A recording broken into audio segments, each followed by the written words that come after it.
Are you still talking about Jeffrey Epstein? This guy's been talked about for years. You're asking, we have Texas, we have this, we have all of the things. And are people still talking about this guy, this creep? That is unbelievable. Do you want to waste the time and do you feel like answering? I don't mind answering. I mean, I can't believe you're asking a question on Epstein. This week, something that should have shaken the entire country barely made a dent on the front page. The Epstein associate list, one of the most guarded, most speculated, most powerful pieces of evidence in modern history, is still being kept from the public. And once again, Americans are being told to move on. It doesn't matter if you're red or blue, conservative or liberal, because when it comes to the exploitation of vulnerable individuals, there is no political side. This list doesn't represent just scandal. It represents a system where people with money and influence operate under different rules, where the most unthinkable abuses can be erased with enough lawyers, enough silence, and enough distractions. And here's the truth. The only reason that list hasn't come out is because the people on it are shielded by politics, shielded by the media, shielded by the very institutions that claim to stand for justice. But Americans aren't naive. People are waking up. And that's what terrifies the powerful the most. Because if this list ever did come out, it wouldn't just be a scandal. It would be the moment the left and the right finally stood together for something real. In February, I did an interview on Fox, and it's been getting a lot of attention because I was asked a question about the client list. The DOJ may be releasing the list of Jeffrey Epstein's clients? Will that really happen? It's sitting on my desk right now to review. That's been a directive by President Trump. I'm reviewing that. I'm reviewing JFK files, MLK files. That's all in the process of being reviewed. And my response was, it's sitting on my desk to be reviewed, meaning the file along with the JFK, MLK files as well. That's what I meant by that. So what happened to the Epstein client list that the Attorney General said she had on her desk?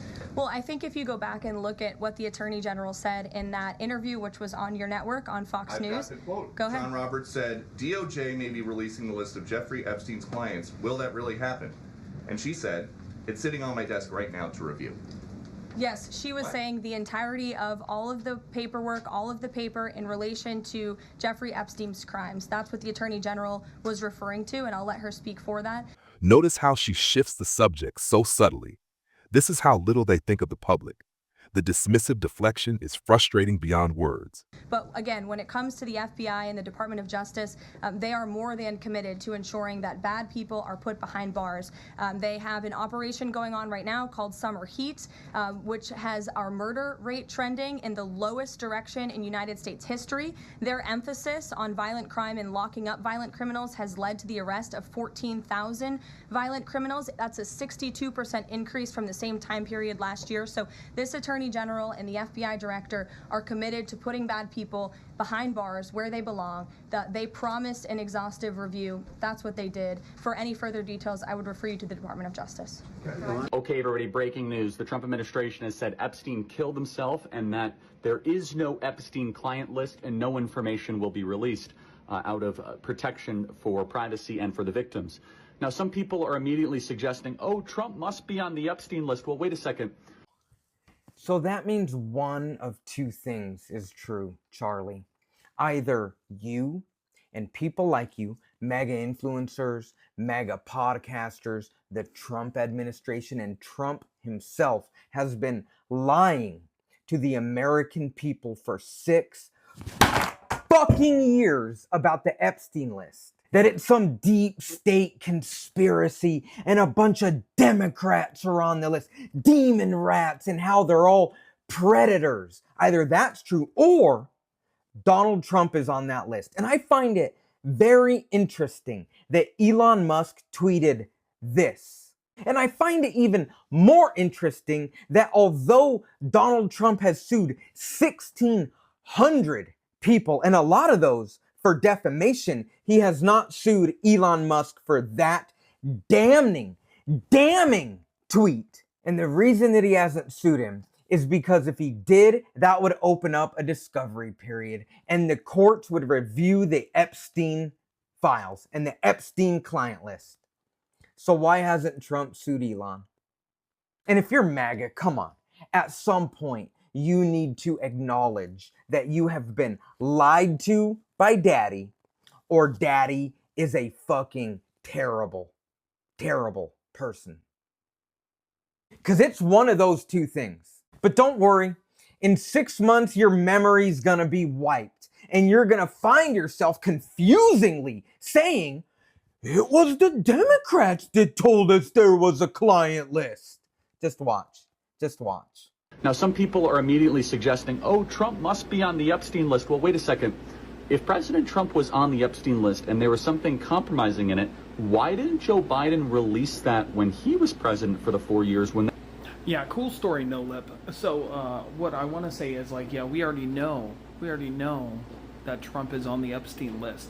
Why didn't Biden release it? Yeah, because we already know Biden is also on the Epstein list. We don't care that Trump is on the Epstein list. We don't care that Biden is on the Epstein list. What we care about is who else is on that list. I'm a Trump supporter, and I'm going to tell you this right now. If this is the verdict, there's no Epstein client list, then all of us that have installed Bongino and Kash Patel, the whole Trump administration, period, all they talked about was transparency. If we don't get accountability for the thousands of victims that were abused, who knows what type of crimes we're talking, then I'm jumping ship. And all of you should as well. We the people control this narrative, all right?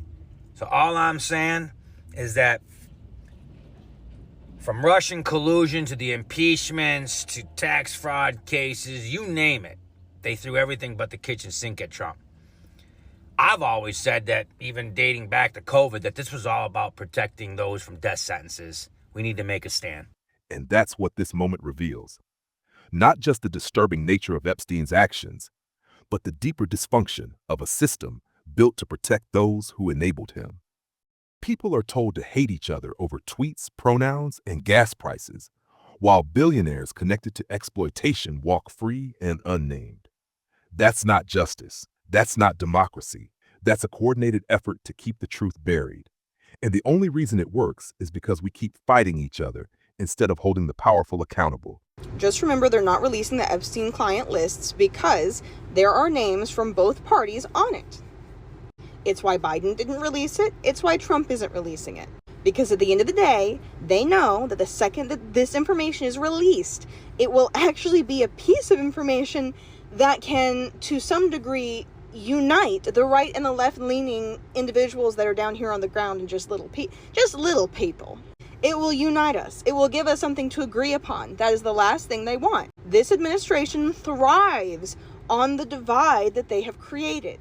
If Ghislaine Maxwell, Epstein's accomplice and partner in the sex trafficking scheme, is spending 20 years in prison for sex trafficking, and then Trump and his people said in February that there's a client list, but then yesterday there turns out to be no client list, but then Ghislaine Maxwell is in prison for sex trafficking. Who was she sex trafficking people to if there was no list? Like, how was she convicted? Also, when the White House invited all of those influencers like DC Drano and Libs of TikTok, and they handed them a full binder of the Epstein files, what was in the Epstein files? What was in those binders? And also, if Jeffrey Epstein said that Donald Trump was one of his best friends, and then Republicans got fired up that they were going to release the files because it was going to expose all of the elites in the corruption with the sex trafficking and the... The reason they won't release that list isn't just because it's incriminating. It's because it would break the illusion that elections will fix everything, that your vote alone will hold the powerful accountable, that the justice system treats everyone equally. But this is different. Epstein's list doesn't belong to any one party. It belongs to the people, to the survivors, to the families who never got answers, to every person who's been told the truth is too disruptive to reveal. And maybe, just maybe, That's why it hasn't been released. Because if it were, America might finally realize we've never been each other's enemy. The real threat has always been the ones who operate in the open, behind sealed documents, behind gated estates, behind carefully scripted politics. If that list ever sees daylight, the American people will never see the system the same way again. And that is exactly what they're afraid of.